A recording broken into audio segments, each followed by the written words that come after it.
All right, perfect. Well, thanks everyone for joining us. This is our second webinar this year. Our first one was unbelievably fun and super informative and had a ton of great feedback. So we wanted to do another one around safety programs. I'll first some introductions. My name's Nate Bailey. I am the CEO of Ideation. We've been around for 15 years and work with many of you in the promotional products, branded merch space. We have in-house decoration, fulfillment kitting, warehousing, and that sort of thing. And then we also, of course, do safety programs, which we're going to talk to Stacy about. Stacy's been in the business for 24 years, going on 25 years, worked with Ideation for 7 years, and she has created quite a expertise and niche in safety programs, working with companies ranging from 100 people to 2,000 people to enhance their safety programs. And so today we're going to talk about how to kind of set those up, get people excited about them, how to use promo and branded merch to kind of move along the steps, planning and implementation to rewarding and achievement. So Stacy, let's get going. I'm excited. Okay, Thank you all for taking your time to be here today. Yes, feel free to put any questions in the Q&A area, and we will get to them if we have time, if time allows, and if not, we'll reach out individually to try and give you any insights into those questions that we don't have time to answer. Perfect. Okay, so I've been doing this for 15 years, worked with marketing teams, HR teams, event teams, done a ton of promo. But I have never done a safety program. It's one of your specialties. So how in the world did you go from getting in our industry where most people talk to marketers and event people and HR people, and with your background in majoring in marketing and advertisement, how did you get into safety programs? Yeah, this is a great question, actually. It was way back when the dinosaurs roamed the earth. No, I just kind of happened into it, and I share this only to give some reference to why I'm even talking about this today. My ex-husband now, but he was my husband at the time, worked at a steel mill, about 700 employees, a highly dangerous place. And he came home one year, and HR had given him an option for a safety recognition item, and he got to choose between, wait for it, a gold pen. It was cross, mind you, for those of you in my age group, you know what that means, or a crystal vase. So he came home and he's like, okay, Stace, I don't care about either of these, so do you want one of those? And I was like, oh my gosh, talk about missing the mark. Like, how could they be offering this to a bunch of steel workers? And then add to that, he, as he worked at this company for a lot of years, he got more involved in safety. He was the person over all of maintenance, and he had an electrician, a friend of his, really amazing guy, great company man. He knew in his head that every moment the steel mill was down cost the company $1 million. He knew that. And he cared about the company. He truly cared about the company. And so for those of you that do anything with safety on this call, the things I'm going to tell you are like, you know that this can happen, but it's the worst case scenario. This awesome electrician did not do the appropriate lockout tagout process for a roller that rolls plates of steel. And it started up when he was doing something and it crushed his legs. He was about 5 years from retirement. See, I'm going to get choked up even talking about this because it just breaks my heart, because he wasn't being lazy. He wasn't being like a bad employee. He was, I mean, he was in the fact that he was doing something he knew he shouldn't, but it had been so ingrained in him that every moment that he had, that he didn't have the mill up and running was costing the company money. And he lost his ability to walk for the rest of his life. And it like put something in me that just sparked this passion for being better and helping be better and having safety programs that really hit home with the employees. I really care a lot about it, and I knew that I could be a part of making things a little bit better because of that experience. I also happened to see my now ex-husband again.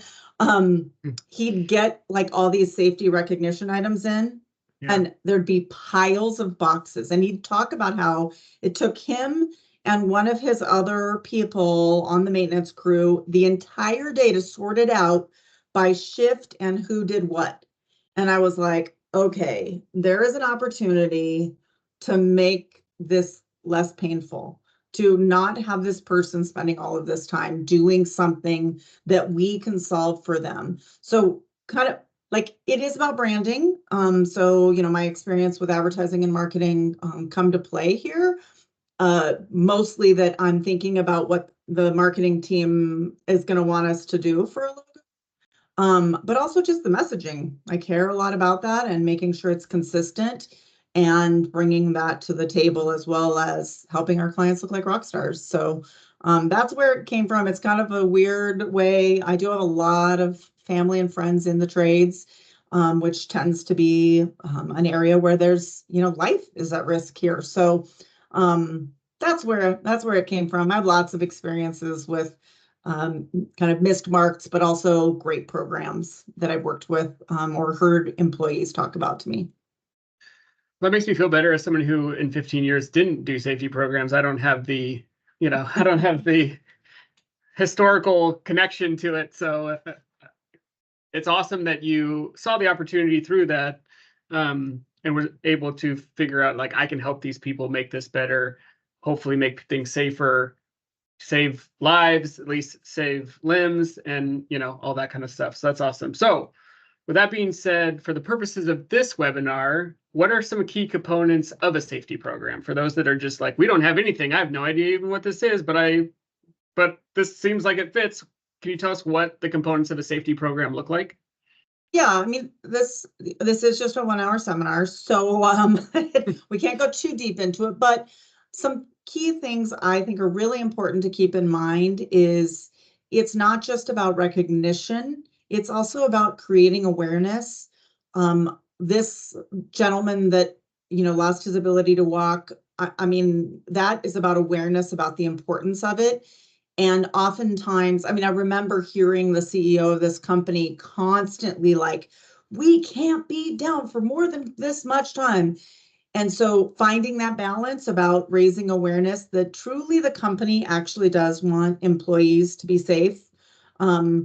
Even if it is a dollars and cents thing, I mean, that amount of time that mill was down for him to do the proper lockout tagout is nothing compared to the price they paid for this gentleman losing his legs. So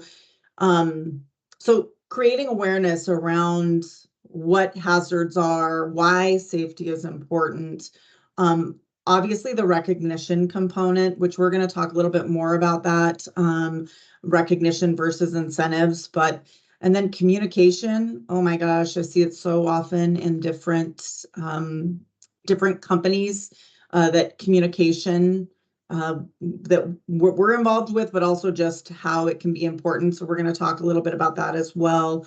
And keep it simple, man. Keep it simple. We are talking about people that are out there working in the field, in a manufacturing facility, you name it, wherever they're at, they have got a lot of things going on. And so if you make it too complicated, they're going to spend their energy thinking about what needs to be done for the program and less time on the actual safety message. So those are a few components. So make sure you're really focusing on awareness, having a recognition piece for recognizing safety, safe acts, communication, having a really strong communication plan, and then keep it simple.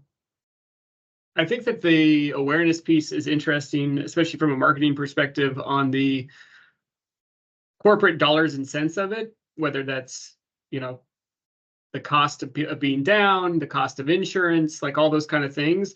And also like the marriage or the sensitivity around the end goal is for the employer to say, we care about you. We want you to come to work. We want you to go home. We want you to stay safe. And so that being able to kind of have somebody, a marketer and somebody who's understands the experience of how do you articulate maybe both or some of them, but without making it sound like we're for the employee that they just care about the dollars and cents, but they also, that's a component of it, but also that really they care about the person going home and being able to walk their whole lives and all that kind of stuff.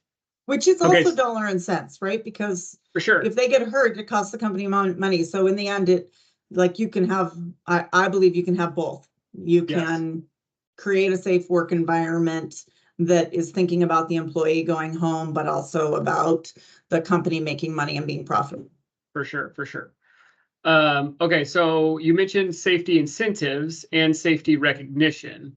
And there's a difference between those. What are the pros and cons of a safety incentive program and the pros and cons of a safety recognition program? Particularly, like I think about, the responsibility maybe employees have of monitoring or managing each other. Like obviously, safety managers aren't everywhere on a job site, or if there's multiple job sites, like that kind of peer pressure of reporting, not reporting, don't want to get people in trouble. So talk about that a little bit. Yeah, so there was a time way back again, when the dinosaurs roamed, when safety incentives were the thing that was talked the most about. And that has really changed over the years to be, it's a small little change in terminology to go from a safety incentive program to a safety recognition program. But the incentive has just enough of a connotation that makes it feel like you're being incentivized to be safe, but also maybe incentivized to not report. And OSHA has a very strong stance on this. You can have an incentive program for sure, but it cannot be an incentive that causes people to not report lost time accident or an illness. So my recommendation is to stay away from the word incentive just altogether, to just keep it so that the communication is a little more clear. You're not incentivizing anybody to not report an accident. And that, kind of to your point, Nate, one of the things that we hear a lot is that there's peer pressure then to also, if you have a group incentive, to not report it. That can still be a problem if you're doing recognition, but the incentive just has that, like, that term gives a little more of a feeling like you're being incentivized to actually not report, even though we all know, everyone on this call knows, you would never incentivize someone to not report an incident or lost time accident or whatever. But that doesn't mean that again, we're going back to the keeping it simple, that doesn't mean that the recipient, the person you're communicating to, isn't hearing that. So recognition can be a much more positive term. You're recognizing people for any number of things. For not having a lost time accident, you can be recognizing them for having incredible safety acts that they're doing. You're just recognizing positive things versus incentivizing someone to do something. So I think safety recognition can be much more well received and easier for people to understand. And then it also is not just, it's a recognition around everything. You could be recognizing someone for attending a safety meeting. You're recognizing someone for doing that. You're recognizing someone for doing a safe act, turning in a safety concern that they have. You don't have to use the word incentive. Yeah, I think about the incentive as, like, going to your point, just for me to think about one of those, like, hey, if we go 90 days or 12 months or whatever the case, like, if this, then this. And then so you create this connotation of, like, we have this goal of if this, then we get this. And so nobody wants to report because they know that the pot of gold is at the end of that rainbow, where the recognition is more, feels like you can set it up to be, hey, we recognize this as a random thing that you're doing, and almost like we do at Ideation, where we recognize people for living in their living our core values. And so like people do it and they know they're getting recognized for it, but they don't necessarily like, we don't do like, hey, if everybody here for the next 30 days lives within our core values, we'll do something. We just randomly do it. And so, and I think you can then also, if you're a safety manager or somebody running that program, you can even recognize things that you can just make it up because you like seeing that. Like you said, like we want to call out Stacy for, recognizing her for bringing to our attention a safety issue we didn't know out on the field about, kind of thing. So that's really, really good. Exactly. What are some effective ways to implement safety recognition programs? Can you help me and the audience with ideas on how to roll this out? Yeah, I mean, every safety recognition program is going to be dependent entirely on the workforce and the objectives of the, company. Like I know some organizations that if their employees go a month without a lost time incident, that is like whoop whoop. And then I know others where it's a year, it's 5 years. I mean, I've been to some Lamb Weston plants where they're at like 400 days without a lost time incident. So it varies so much. I have seen programs where they actually do recognition based on time frame for certain occupations that are more hazardous or less hazardous. I think the point really with recognition is to make it meaningful towards the objectives of the organization. So it can be recognizing safe acts, as simple as that, not super formalized. It can be if there's an area that is a concern, like my example with Oregon Steel Mills, the lockout tagout. If that is something that you're having an issue with people doing, then you positively recognize when people do it correctly. And this doesn't have to be like you're giving them an item. This is, maybe it's a shout out that says, high five to so-and-so for proper lockout tagout. Now, everyone should be doing it. But if that's an area where there is a known issue, then you can recognize those individual safe acts. You can give recognition when people attend a meeting, a safety committee meeting. Like that is one I see a common problem, is that safety committee meetings will happen. People will show up late. They don't take it that seriously. They're not paying that much attention. So maybe you give recognition to the first 50 people to show up at a safety committee meeting. So then you have, oh my gosh, you have all these 50 people that got this cool, whatever, headlamp. And then everyone else at the safety committee meeting has FOMO. They're like, wait a minute, I want one of those. Well, next time maybe they'll show up early. Or there'll be a line out the door waiting for the meeting 10 minutes before it happened. This has literally happened. This has literally happened. They had problems getting people to attend meetings. And so they started giving, and this could be an incentive, right? This could be called an incentive to come to the safety meeting. But I would use the word recognition. But you say, hey, we recognize those of you that are really like go-getters on these safety meetings, and we're going to give the first 50 people this thing. And it doesn't have to be expensive. It doesn't have to be fancy, but that encourages people to come, to be in their, butts in seats, excuse the expression, but like they're paying attention so that they can get their item. We've also done it where it's just attendance is terrible. Even if it's mandatory, there's a million different excuses and it's hard for it to be managed in some cases. So maybe you give something to everyone that attends. It's a little harder to account for that. I encourage you to make it something that only people that attended that could get, so that you do get that FOMO and that like, wait, where did you get that headlamp? Oh, is that the safety meeting? Dang it, I better start going to those. So I think that can be really powerful. I also think that there's an opportunity to do safety recognition around getting people to pay attention to the communication. So hear me out on this. So you identify that spilled water on the floor is a slip hazard. We all know this is the case. Everyone on the team knows that this is the case. You communicate about it, but people are like, yeah, whatever.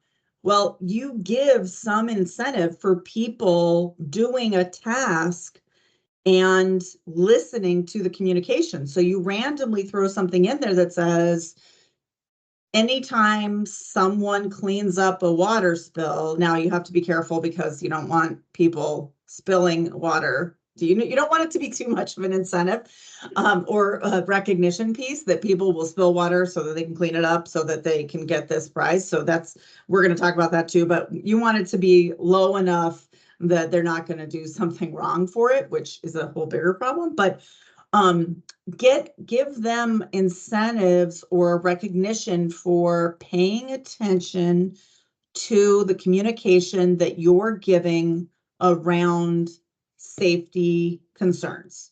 Or maybe it's around, hey, we just implemented a new policy that no one could wear hooded shirts on the plant floor.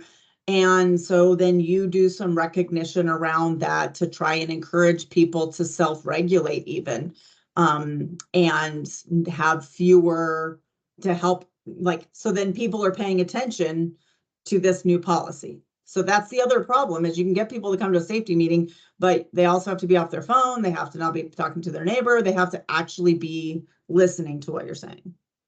Yeah, if you have employees that don't want to go to a meeting and you recognize them for coming to the meeting, just the attitude change by getting a gift when they walk in may make the meeting a little more impactful and positive. But I think sorry, one more thing No, you're on that, good. Nate. Another thing that is done by a lot of companies, but it can be a powerful tool that I don't want to ignore, and that is recognizing people that bring up safety hazards.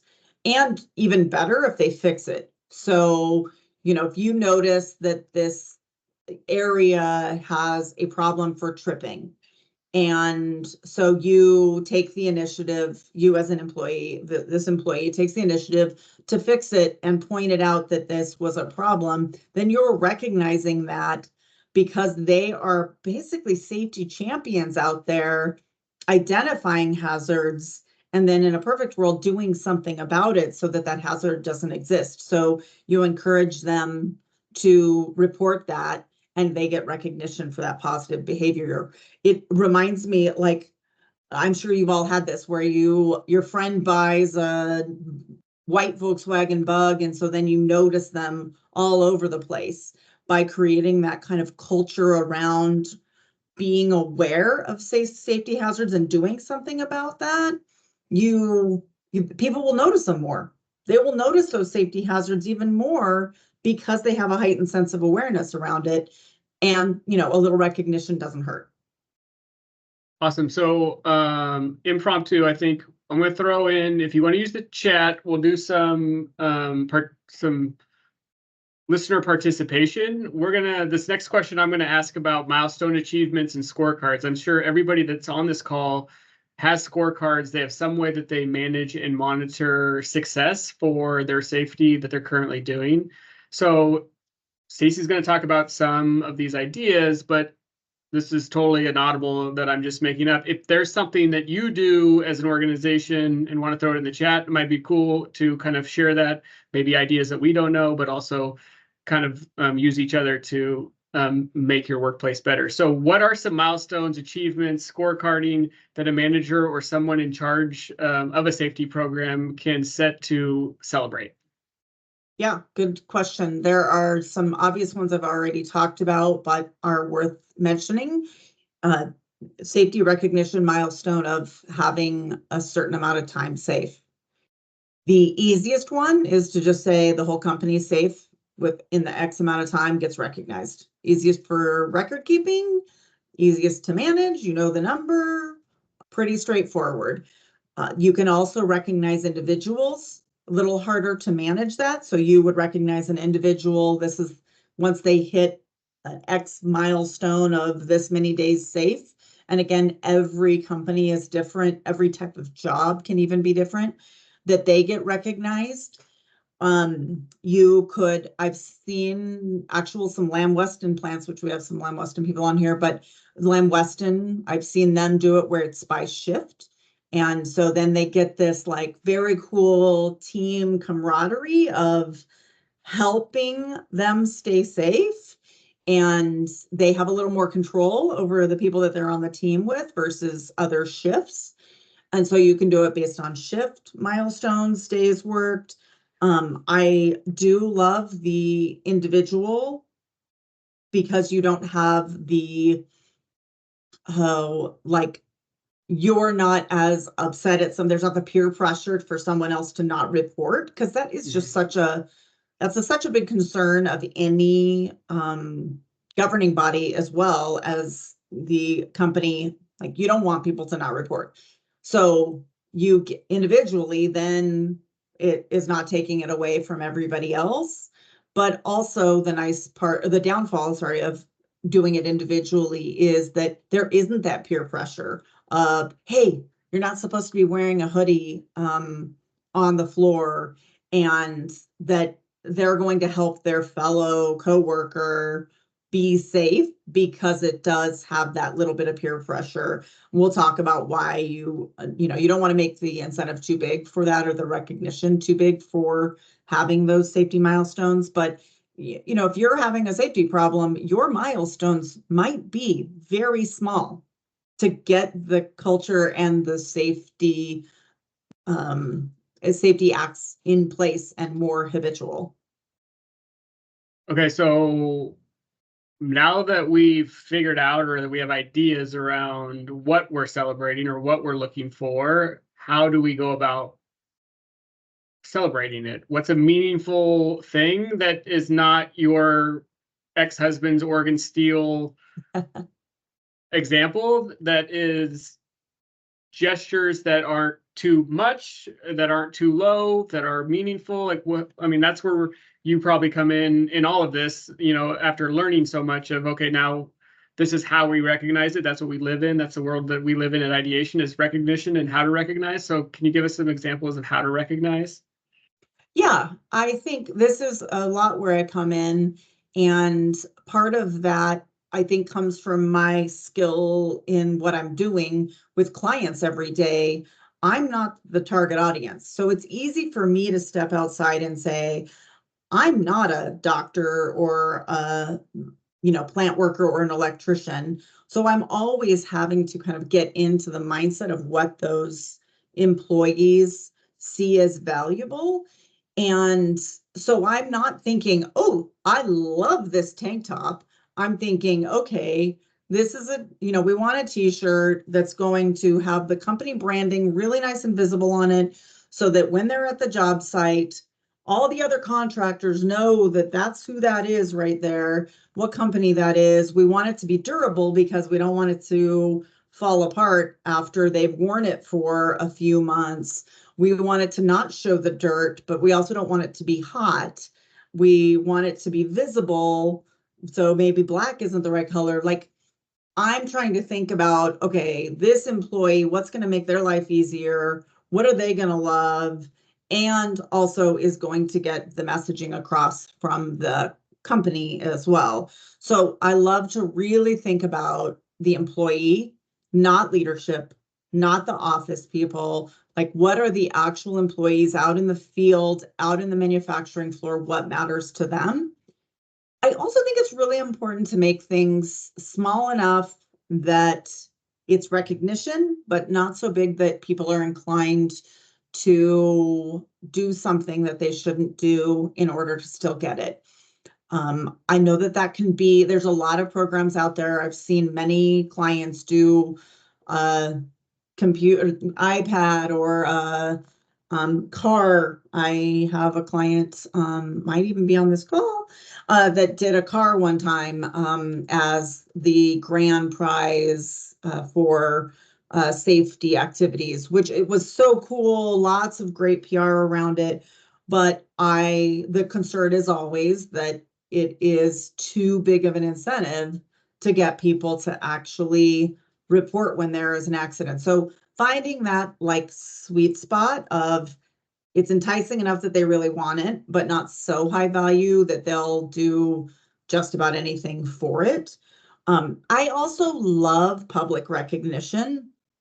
I think if you are going to recognize someone, recognize them during a safety meeting, then their peers are seeing it. Have the shift supervisor give the recognition, because then the employee knows that the shift supervisor is seeing it versus just the safety personnel. I think that gives, again, when your peers are seeing that you got recognized, that gives you a little, again, back to FOMO. Like, I want to be recognized for that. And so I think that that can be really valuable too. And if you make the rewards small enough, you can also give more of them out. I actually had the idea recently about doing, like, if you do want to do a recognition piece, let's say you have the night shift graveyard shift was safe for a year, and you want to give them all a t-shirt to commemorate that. What if you put on the t-shirt, kind of like they do senior class t-shirts or sweatshirts where they put a list of all of the names? What if you did that? What if you put a list of every employee that's on that graveyard shift that was safe for a year? Like, the people on this call, we all have business cards. We've all seen our name in lights, but not everybody has. So then you get this like, oh, wow, they're going to take that home. They're going to show their kids. They're going to show their family. That is, their name is printed on this shirt. Maybe you even just do a banner. If budget's lower, you just do a banner that's like, the whole company can see graveyard shift, 1 year safe, and you put everyone's name on that shift on that banner. Just a way to give even more public recognition. You get your coworkers seeing it. I think it's really a great way to also raise awareness about the safety objectives of the company. Another, this can be fairly complicated, and I've done it with a lot of customers. So keep this in mind if you have issues with maybe your workforce is like there's language barriers or they're a lower educated workforce, but you can do points-based systems. We have a customer, large manufacturing. They have, I want to say 2,900, maybe 3,200 employees, and they did a safety bucks. So each manager was given a pad of safety dollars that were all individually numbered so that we could avoid counterfeiting. Not that any of your employees would do that, but just to be safe. So each supervisor got a pad of 100 of these safety bucks to give out.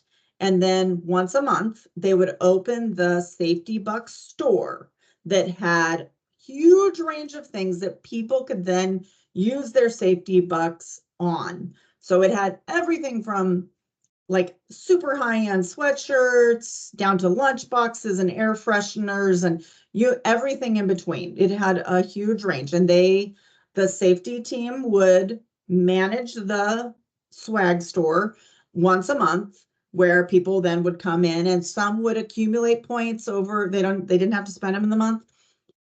Downfall is that's a little complicated. It without a question, there's a lot more accounting to deal with there and a lot more tracking. With any safety recognition, one of the challenges you have is some bosses, some supervisors are more generous than others, and that sucks from an employee standpoint.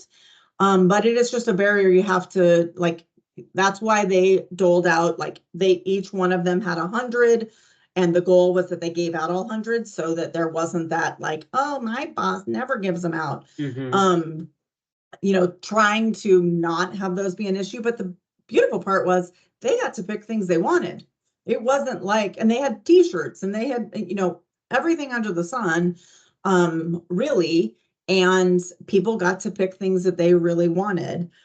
We've also done ones where we did wooden nickels as the, like safety buck type of thing. And then we did a little piggy bank that collected the wooden nickels so they could be accumulating them and then use them to buy swag, gear, things that are on this one was a lot of years ago. So I want to say it was maybe an annual or every 6 months we did it where they could then redeem those wooden nickels. But it was kind of a fun, like to have a piggy bank on your workstation that, you're collecting nickels from nickels of. So that's just another way. The challenge again is just communicating that and making it simple enough so that people understand. And that just takes a lot of communication. The positive of that is it takes a lot of communication. And those are opportunities then to tell your employees important safety. Hey, did you know you can earn a safety buck by doing this? Did you know you can earn a safety buck by attending a safety meeting? Did you know you could earn a safety buck by reporting a hazard? Like it allows you to have that kind of more immediate recognition. And, there's a dollar value. I think with this customer, I think it was each safety buck was worth, I want to say $2 maybe, so that they could budget for that. They knew that each supervisor was basically giving out $200 worth of safety recognition a month. I think that's a good idea to associate, because you said, the fear of managers either being too lenient or not lenient enough and handing them out. But if you associate activities or meetings or whatever to a dollar amount, like if you attend, the kind of thing, then it's easier to hand out. You don't have to worry about the kind of controlling of the dollars if you've already associated actions with dollar amount. Well, and we see it because we have this, ours is not as much as safety, but it's more about recognition around our core values. And some people are more generous with them and handing them out than other people. And then also tracking it. It's kind of hard. I think we've done a good job of communicating it, but we see it just even on our smaller scale, and it can be complicated. So you have to have, that's where we come in. It's really helping to be the outsider saying, well, how are you going to track this? This all sounds great, but how are you going to track this? Or like the counterfeiting, we were concerned about that. So I figured out a way to individually number them so that they wouldn't be counterfeited. So that's where we come into play, really. Yeah, I think going to our mission of making our customers look like rock stars, it's handling the logistics of the swag store, the Excel spreadsheets, and all that kind of stuff that has to happen to make it all work on the front end. One of the things, too, I want to touch on really quickly, because I know we had a conversation as a team about this around not only safety programs, but just construction in general for branded merch, is understanding not only what somebody would want, but understanding their environment. So like, I know we've talked about like don't give people desk items if they spend 90% of their day in a truck, driving around, this kind of thing. And I think that's super important as well. I know one of Jill on our team in this discussion talked about the small chair with a cooler bag that could go in a truck, that could be on a job site. So when there is a break time or lunchtime, they don't have to sit on a pile of rebar and, they've got somewhere to sit. So I think those are really smart strategies when you think about the items that you're going to recognize with. Go ahead. Yeah, I didn't really touch much on that, but that's a really great point in thinking about what each individual would need. That there's always budget constraints, but sometimes you can find the solution by just being creative, like, okay, well, you don't have that much money to spend on that chair, but we want a place for people to sit. We could find a more affordable option that is maybe not exactly a chair, but gives that same ability to sit down or whatever. Yeah, Spencer writes that he loves that idea because he's not a big fan of sitting on rebar himself. So, and then Sarah on the call from LMC Construction, she says, we recognize our field safety employee of the quarter who is selected by our director of safety and general superintendent with a custom backpack, safety tool, knife, custom hat, and a field notepad. Nice. So Yeah, really that's excited to great. be making that for you here shortly, Sarah. So, okay. So moving on, what strategies do you recommend for promoting safety awareness among employees? How can companies creatively use customized reminders to reinforce safety values? Yeah, so awareness is such a big part of safety. I mean, we all know this. Everyone on the call knows that the whole purpose is to make sure no one gets hurt. That's it, plain and simple. We don't want anybody to get hurt. And so sometimes just making them aware of the potential areas where accidents can happen is the answer. And so being mindful of those, how can we communicate in a way that they hear?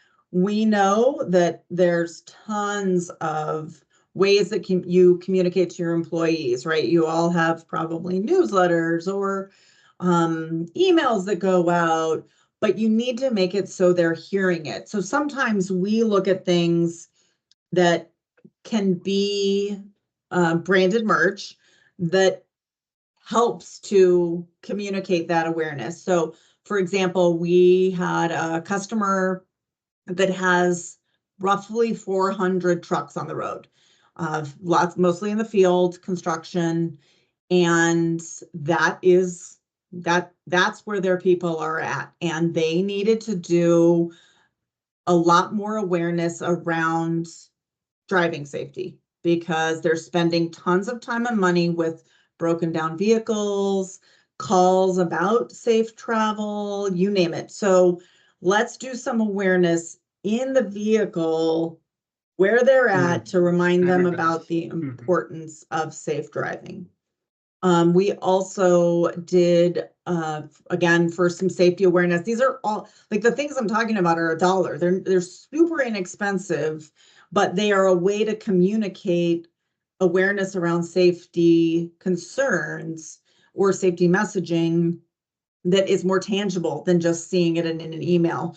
So at one point we did magnets for a toolbox, but instead of doing it just like, oh, hey, this is my company logo on it, the magnet was a frame, and around it, it says this, something to this effect. This is why I'm going to be safe today. And we saw people put pictures of family. We had some pictures of their dogs. I remember one person talking about he put concert tickets in there because he had some big concert he was excited to go to. I mean, it don't want to miss out on something by missing out on something. You know what I mean? Right, exactly. Yes.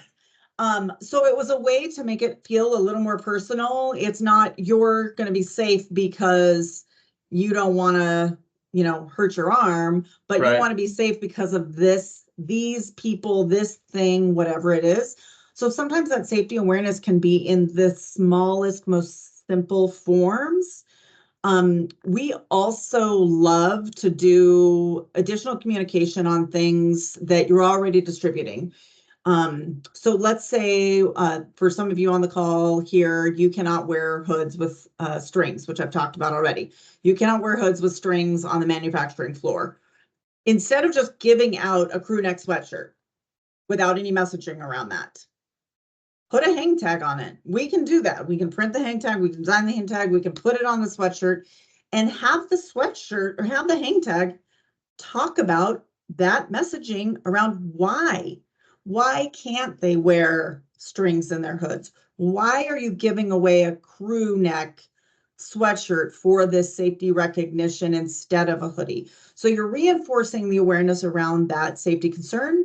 You're also then including some additional messaging in a place where they're going to see that. They're going to take that off before they wash it or wear it at the very least. And you have a chance right there to say, this is why we don't allow that on the manufacturing floor. Let's say that you have a lot of people that are in a truck, in a car, driving. We think makes sense to do, because we've heard about this being a problem, do a water bottle or drinking vessel that can one-handed be drank out of. That's probably not the right word, but can be consumed. because we know that if someone pulls a water bottle out of the drink holder and has to unwind it, what happens to both their hands? I mean, I know this is all no-brainer for most of you, but we're thinking about that and saying, okay, we don't want one that takes two hands for them to drink, because sometimes these employees, that's the only time they really get to consume water. So let's make it so that it can be done with one hand. And by the way, let's put that in a custom box that talks about the importance of hydration, driving safety, like do a custom box that has all of that information in it in a very cool graphics, image heavy way, to get that information out. If you don't want all that garbage of the box, which I would say, like, I get that, but I also think it's messaging too. So, it's not just packaging. Let's do a hang tag on it. Let's do a hang tag that goes on the edge. I've done custom inserts inside of a cup they're actually bookmarks is the printed size that I usually do, that has important things about staying hydrated. I mean, OSHA just posted something the other day about the importance of staying hydrated as we head into some nicer weather. So you could reiterate some of those facts, give them a why. So you're giving this safety message to them as well. So those are just some examples of how you can tie that awareness in with the things you're already doing, and have that touch point in a new way. I think the important thing about awareness and continually doing things as reminders of awareness is not necessarily that employees or workers don't know, it's that they become complacent, or I've been doing this for 25 years. I know better than you. I'm a pro. I'm a skilled laborer. I'm Superman. I'm Wonder Woman, that kind of thing. And so if you don't constantly do the, like, I know you know this, but we're going to keep talking about it to keep it top of mind, it could prevent from somebody who knows they shouldn't climb up the racking to grab a spool of wire, but says, I've been doing this for 25 years. I've done it 7.5 times when nobody cared, and I'm going to continue to do it because it saves me time. And so I think the awareness piece is more about keeping people away from being complacent or kind of that Superman mentality, and less, and equally as much of the, like, we didn't know awareness as well. Right. That is what is so critical about awareness is, I mean, let's go back to the guy that lockout tag out that lost his ability to walk. I mean, he knew. Yeah. 100% he knew. He just had a little bit of the, like, well, I've done it a million times and not had that problem. Yeah. And I mean, I have another experience where my niece's father was killed in a workplace accident, and it was a safety problem. And it was that, like, constant reminder that needed to be there. But it was Friday afternoon. Everybody was wanting to get on their weekend. He was an iron worker for 20 years. He had done it every day of his life. Yeah. And so what's this one time? Is this really going to be the day there's an accident? Well, it did. It cost him his life. So I think awareness is so, so critical. And that's how, and we can help with that awareness for sure, because we know branding and communication. Right. Perfect. So let's talk about communication. I know you've mentioned newsletters, emails, that sort of thing. How does communication play in successful safety programs? How can companies overcome language barriers and ensure effective communication? I would think also, another problem is, like, a workforce that never comes to the office, so they can't see posters hanging, or they may not even have email, or they rarely check email. So, like, talk about some ways we can communicate to the team that may be outside of the norm of, kind of a corporate setting. Yeah, I mean, I think a lot of people on this webinar actually feel this pain because they have that same exact scenario. I think it was a big eye opener for me when I went to a Lamb Weston plant years ago and I saw the language barriers. I can't remember which plant it was now, but there was something like 17 languages being spoken. And that was when I went, wow, this is a hard job. this is hard to communicate to everybody. How do you even do that when you go and you have a safety meeting and you're speaking in English? Now, we know that English is a language that everybody for the most part needs to know, but that doesn't mean they understand it fully in the scope of what we're talking about. So I highly encourage every chance you can get to communicate multiple ways. I think videos work great. I think having peers that maybe can help explain things. So communicating over and over again. I think graphic communications, not like, graphic, but imagery Right. is very helpful. Videos any way you can. Like I've seen in some manufacturing plants, they'll have safety things on the wall that are all just visual, no words even on it. So keeping it again back to the very simplest of forms, doing communication, not just in the newsletter or written word. The other thing is we have a new generation that is coming into the workforce, and they may not be wanting to read paragraphs and paragraphs of text. I mean, I'm in the dinosaur generation and I don't want to read them. So if I can see something in a quick video or a quick graphic, I'm like, oh, okay, I get it. Don't do that. Like it's quicker. Yeah, Julie Clark Bush wrote in the Q&A, which I think is interesting, some safety stuff that she's seen. My clients send safety emails to the team, and then marketing turns them into content like blog posts. Yeah. The safety content always performs well on social media. So there's that. Interesting. Yeah. Yeah. Okay, so as we close, let's talk about some success stories and kind of put some proof in the pudding here of ones that you've implemented and that you've seen be successful and innovative, and the lessons other organizations can learn from that experience. Yeah, I'll keep this short because we are getting close on time, but one example is Tillamook Creamery. For any of you that are on the West Coast even, you have heard of Tillamook Creamery, one of our fan favorites, for their cheese. So Ice cream. I was in, Oh, and ice cream. I love their ice cream. Yeah. So I was brought in to their safety committee meeting. I was honored to be welcome in, and I listened to the employees on the safety committee talk about the things they wanted because I'm not them, right? And so I was shocked. I was shocked. They wanted cheese. That's what they wanted. They wanted cheese. And the safety department didn't want to they wanted to get some messaging out as well. But when we heard that they all want cheese, because we all know cheese is expensive, right? It hasn't gotten cheaper. We were like, wow, I would never guess a person that's working around cheese all day wants cheese.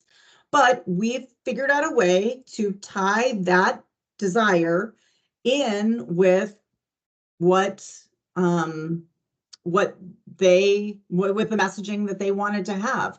So I was able to sit, listen, hear what they said, and it really changed the way I thought about their safety recognition and the things they do. And we just sat and brainstormed on things there were a diversity of salary, hourly, shift workers, plant floor maintenance, a good diverse range. I've done the same thing for a couple Lamb Weston plants, been part of the safety committee meeting, listening to the challenges, listening to some of the pain points and problems that they have.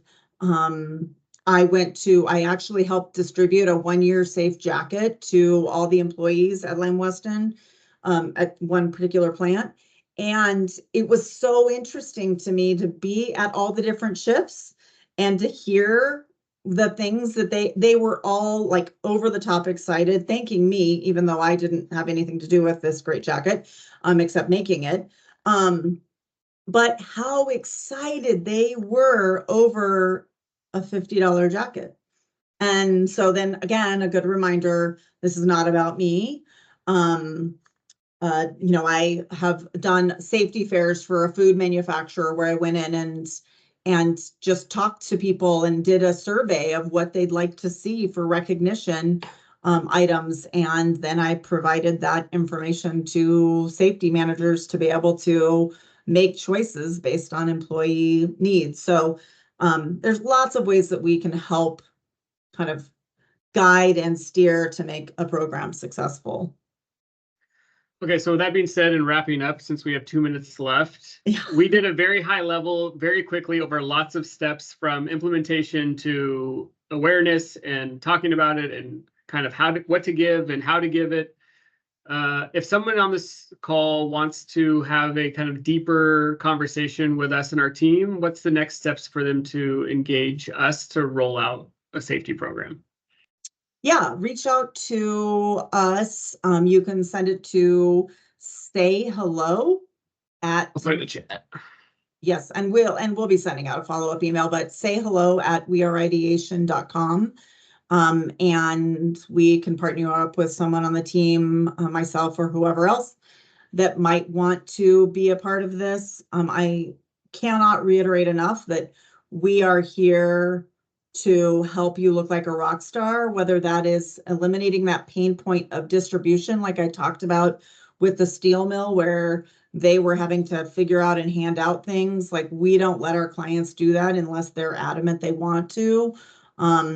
So really, we're here to help you look like a rock star, even if we're just brainstorming with you on some of the things that you're doing that are painful. I'm happy, more than happy, to chat with you about how to maybe eliminate some of those pain points. Awesome. Well, thanks everyone for your time today. Stacy, thank you for all of trying to get out 25 years of knowledge in 1 hour. And thanks for everyone for joining and your time. And we look forward to talking to you after this and helping you guys out. Thanks.